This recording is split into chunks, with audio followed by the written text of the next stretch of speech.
Like in Tamil Nadu, for example, they have Yeah. very strong identity politics, but Yeah. their system also works better than most other states. Oh yes. Right. Yes. And it's partly true for Andhra also.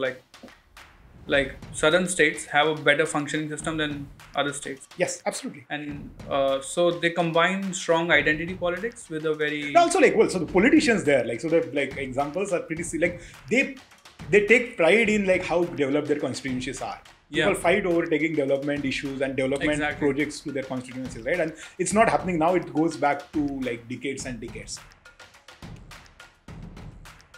I'm like, who will do that? Like, who is going to like go to everyone's house and say, hey, I'm here to spit? Right? Either Tablighi was like so coordinated that they had like 1 million people going house to house and splitting. I think Tablighis were very coordinated. I think they had a whole system reaching every village. Yes. Probably Tablighi are the same people who do the census.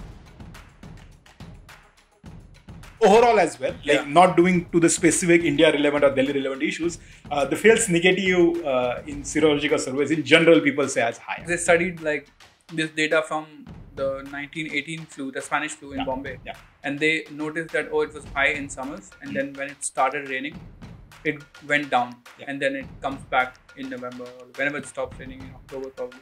Yeah. So the analysis is it doesn't spread much in the rainy season. But it just could be that because it's raining, people don't go out. Yeah. So it spreads less. Yes. So the virus has nothing to do with moisture. Putin happens. No, but then like Putin happens or a strong leader happens is just saying that a strong leader happens. A strong leader will happen. Yes. Today or tomorrow. But then, no, so strong, there are two things that would go wrong, right? One is strong leader would happen and then civil society would not fight back. But isn't it a given that a strong leader who only wants to rise or like gain power for himself or herself will actually try to actively sabotage some of this civil society, right? Absolutely. So well, it happened both ways. It's not just, let's say, strong leader. Like mafias would always want to be rulers. Right? From this side, let's say mafias or like some like civil society organization, they would also want to be powerful, right? And from the other side, leaders would also want to be powerful. State institution would want to be powerful, and so it is a simultaneous process. Like, if one's just like so you're saying there needs to be a continuous power struggle among many people. Yes, many people all the time.